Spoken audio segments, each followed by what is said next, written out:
MP, this has been quite the introduction into federal politics. I received a quick schooling on what is truly important to the people in my riding and how things work in this government environment, as well as the ways that I can contribute. After the initial post-election excitement, the reality of setting up an office in Ottawa and in the constituency set in, and we got to work putting together a team to serve the people of Fredericton and to represent Canadians. We spent 5 months following the election in a typical rhythm of Parliament before the pandemic took hold in our nation. We have now spent just as much time in the emergency public health, social, and economic relief efforts associated with COVID-19. As many of you know, I am a teacher by trade. Teaching is not the traditional path to politics, but there is nothing traditional about this Parliament for me. I spent a decade teaching youth to have a critical lens, to stand up for what they believe in, and to not accept injustice. I apply those lessons in my work here as an MP, and I am honored to be able to share it with my colleagues in this venue.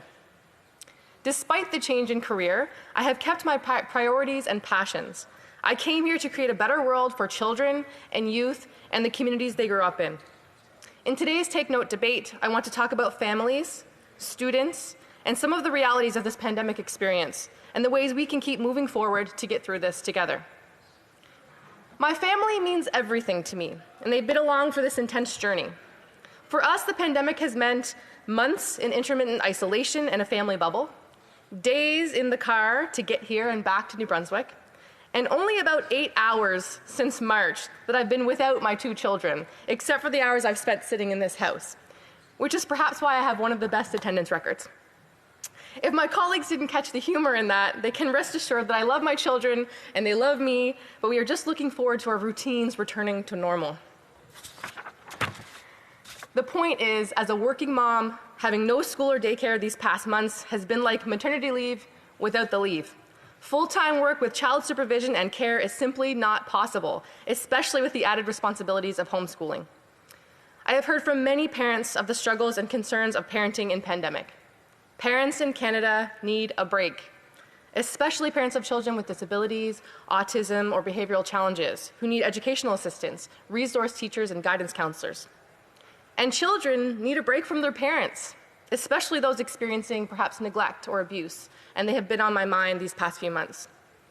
They need to hear from other adults, coaches, and role models. So let's take this time to sincerely appreciate our early childhood education and public school systems and the people that we rely on to make them work. En tant que gouvernement, nous devons nous engager à ce que les parents, les enfants, les enseignantes et les employés se sentent en sécurité de retourner à l'école. Families are stressed and apprehensive with a variety of tough choices ahead. I know there are innovative solutions, ideas out there, and I trust our government to assist provinces as they reopen schools with the clear and cautious health advice. I think also about the families separated by our border closure.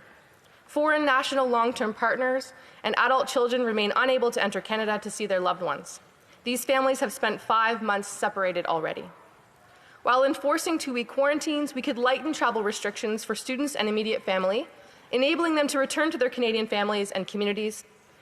These changes, coupled with the reminder that Canada is home to people from all over the world, would go a long way to combat the isolationism that has been known to breed contempt, and that may already be directed at the international students trickling into our country. 2 campus universitaires et plusieurs collèges sont basés à Fredericton.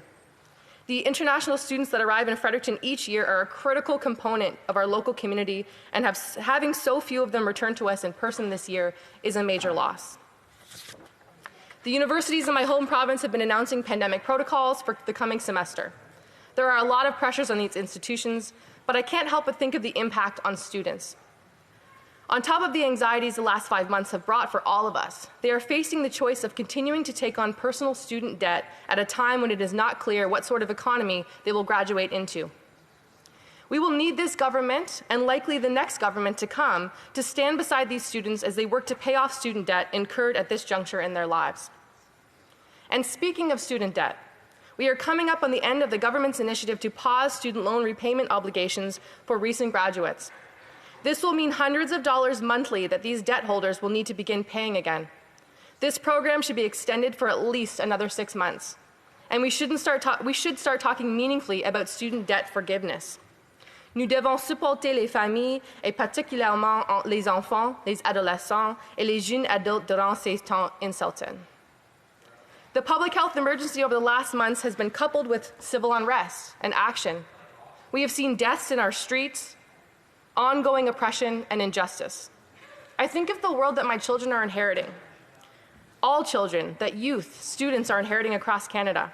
I look around, I watch the news, I read the comments on social media, which maybe I shouldn't, because they lead me to shake my head. Our kids will have questions on all of this, and we had better have decent answers for them. We must seize this opportunity and wield the responsibility we have as parliamentarians to address the prejudices that blind us. Rampant systemic racism, hiding the many microaggressions and overt acts of racism present in our everyday lives. Toxic masculinity that seeds silent acceptance for rape culture and violence against women and girls and members of the LGBTQIA2+ community. Privilege that shrinks our worldview, making invisible those living in poverty, in insecure housing, with disabilities, fighting addictions, and surviving trauma. We need to start seeing one another again and finding compassion for our neighbors.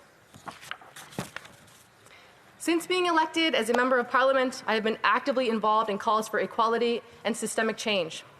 Recently, and in light of international and local tragedies, I have supported a call for a National Senate inquiry into wellness checks as a police response to mental health issues in Canada. I attended a healing walk for Chantel Moore and Rodney Levi. I made a public pledge to call out racism when I see it online or otherwise. I signed a petition calling for a review of systemic racism in police forces. I submitted a letter to you, Mr. Speaker, to address systemic racism in this institution. I have questioned the Minister of Health about actions on their mandate to address racism in the healthcare system and asked the Public Safety Minister to declare his outrage and commit to protecting all Black, Indigenous, and people of color from racial injustice. These are the promises I made to my youth, the ones that I worked with, my students. I taught them to be activists. If we see something is wrong, we do something about it. If someone's voice can't be heard, we find ways to amplify it. As I prepare to send my kids back to school, I've been reflecting on the immense responsibility our teachers will shoulder this school year. They will balance public health protocols with school curricula and changing class composition. They too will face the questions of curious young minds about the world we live in.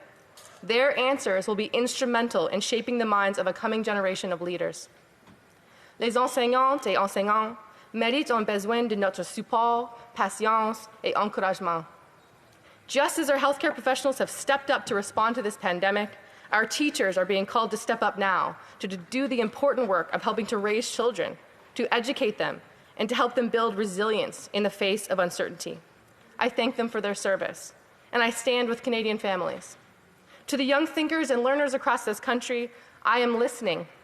Your leadership is essential as we face down our challenges, and we will get through this together. Please reach out anytime. Thank you. Merci.